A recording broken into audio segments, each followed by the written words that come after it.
Bueno, vamos a ver el segundo vídeo, el tema de aplicaciones de las funciones derivables, en el que vamos a estudiar cómo se calculan los máximos y mínimos de una función.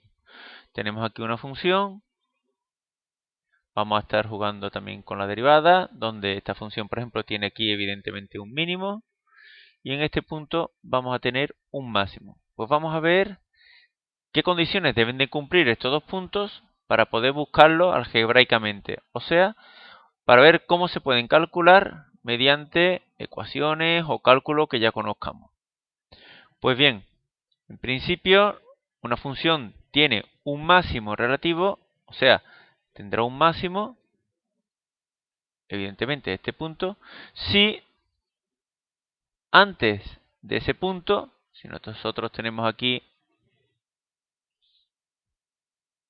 el máximo, suponemos que aquí estará el máximo, entonces sabemos que hay un máximo porque antes de ese punto la función es creciente y como se puede ver, la recta tangente tiene pendiente positiva o lo que es lo mismo, la derivada es positiva y después de dicho punto la función decrece y por tanto su derivada es negativa. Por tanto, en un punto tendremos un máximo si antes la función crece y después decrece. Esta sería la definición de máximo relativo. Análogamente, nosotros sabemos que tenemos un mínimo en un punto si en este punto tendrá un mínimo si antes del punto la función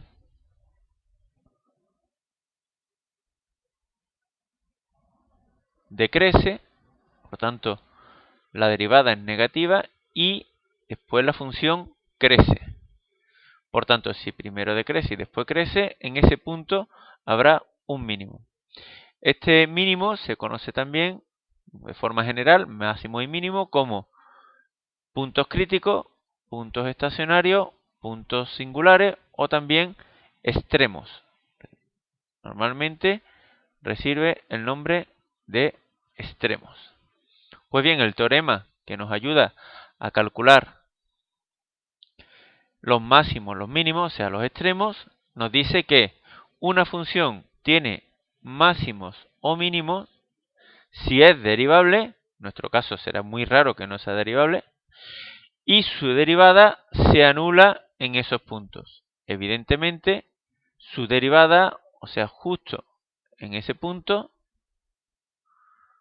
la pendiente de la recta tangente es 0 y en el máximo ocurre igual. Si lo colocamos perfectamente en el máximo, es cuestión de pulso, pues tendremos que justamente en el máximo y justamente en el mínimo, la recta tangente es horizontal y por tanto su pendiente es 0 y su derivada es 0. Pues bien, si nosotros quisiéramos estudiar los máximos y mínimos de una función, vamos a suponer, por ejemplo, que tenemos la función 2x cuadrado menos 3x más 1. En esta función podríamos estudiar el crecimiento, o sea, derivamos la función y tendríamos 4x menos 3 y estudiaríamos el signo. Evidentemente, esta función se anula en 3 cuartos, antes de 3 cuartos es negativa y después positiva. Por tanto, antes del punto 3 cuartos, la función decrece y después crece. ¿Qué significa esto? Pues si primero decrece y después crece, significa que esta función en x igual a 3 cuartos tendría un mínimo. Esto nos ayudaría a hallar máximos y mínimos por el criterio del crecimiento. Si tuviésemos, por ejemplo, otra función como f de x igual a x cubo más x, nosotros primero derivamos la función, en este caso es 3x cuadrado más 1, y veríamos en qué momento es igual a 0. Como no es posible, ya que tendríamos que 3x cuadrado es igual a menos 1 y x cuadrado es igual a menos un tercio, cosa que no se puede, ningún número cuadrado puede dar negativo, nos indica que esta función no tiene extremos, ni máximos ni mínimos. Si nosotros tomásemos otra función cualquiera, por ejemplo, f de x igual a x cubo más x cuadrado menos x más 2, nosotros para hallar los extremos derivamos, tendríamos 3x cuadrado más 2x menos 1 e igualamos a 0. Por tanto, si nosotros resolvemos la ecuación de segundo grado, menos 2 más menos la raíz cuadrada de que 4 más 4ac serían 12 dividido por 6 sería menos 2 más menos 4 dividido por 6. Tendríamos, en este caso, dos valores. X igual a menos 1 y 4 menos 2, 2. 2 entre 6, un tercio. Bueno, pues sabemos que si esta función tuviese extremos, sería uno de estos dos. A estos dos valores se le llaman posibles extremos. Todavía no sabemos si lo son o no y de qué tipo es, si es máximo o es mínimo. Por tanto, la primera derivada igualada a 0, nada más que nos ayudan a encontrar los posibles extremos que tenga la función. Ni nos dicen de qué tipo es, podríamos hacerlo estudiando el crecimiento, ni siquiera nos dicen si son o no extremos.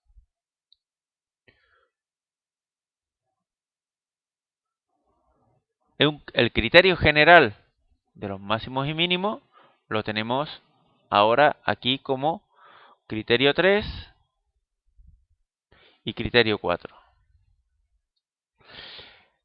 Nos dice que si las derivadas de una función se anulan, o sea, si la primera derivada es igual a 0 y la segunda derivada es positiva, tenemos un mínimo. Y si la segunda derivada es negativa, tendremos un máximo. Esto nos ayudará a completar el estudio que hemos hecho antes. O sea, si nosotros tenemos una función, por ejemplo, f de x igual a x cubo menos x, derivamos, nos saldría 3x cuadrado menos 1 e igualamos a 0, nosotros tendríamos que 3x cuadrado menos 1 es igual a 0, 3x cuadrado es igual a un tercio, por tanto, x cuadrado, perdón,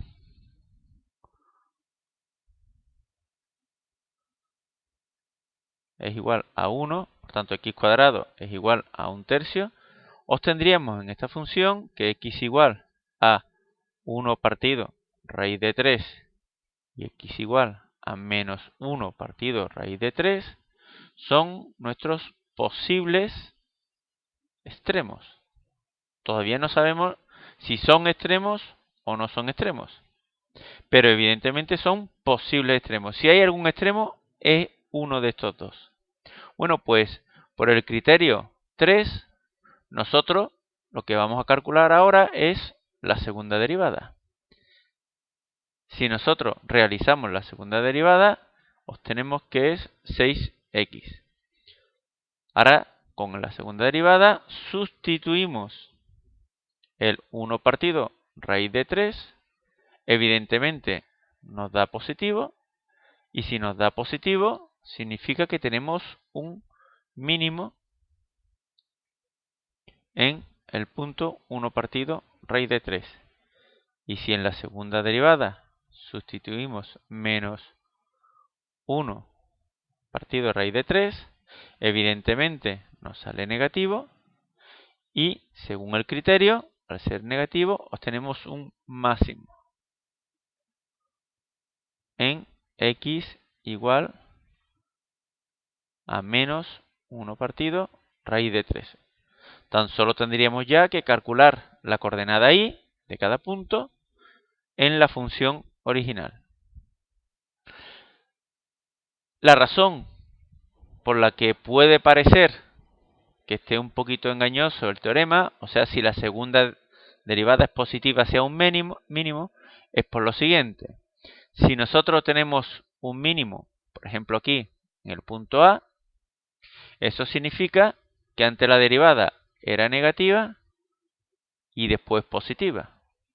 ¿Qué significa esto? Que si nosotros nos dedicásemos solo a estudiar la función derivada en este punto, primero era negativa y después pasa a positiva. O sea, la función derivada pasa de negativa a positiva. Por tanto, la función derivada crece. Y como hemos visto antes, cuando una función crece, su derivada, o sea, la segunda, tiene que salir positiva. Por tanto, si una función tiene un mínimo en un punto, su derivada pasa de negativa a positiva, o sea, crece, y como la derivada crece, su derivada tiene que ser positiva, o lo que es lo mismo, la segunda derivada tiene que ser positiva. Y de forma análoga le pasa al máximo con la segunda derivada. La segunda derivada, si yo tengo un máximo, significa que ante la derivada pasa de positivo a negativo. O sea, la derivada decrece. Y si la derivada decrece, su derivada, o sea, la derivada de la derivada, la segunda, será negativa. El criterio 4 es un criterio general para cualquier función. Si una función se anula repetidas veces en un punto hasta que deja de ser igual a 0, si esa derivada es par y es positiva, teníamos un mínimo, y si es par y es negativa, tendríamos un máximo. Por ejemplo, supongamos la función x elevado a 4. En x igual a 0, si yo derivo una y otra vez, cuando llego a la tercera derivada, nos saldría 24x. La primera derivada sería cúbica, la segunda cuadrada, la tercera x. Y seguiría dando 0 en x igual a 0. Pero la cuarta derivada sería 24. Como es par, la primera que deja de ser 0, y es positivo, significa que la función x a la cuarta tiene un mínimo en x igual a 0. De hecho, la función x elevado a 4 es parecida a una parábola, pero bastante más achatada.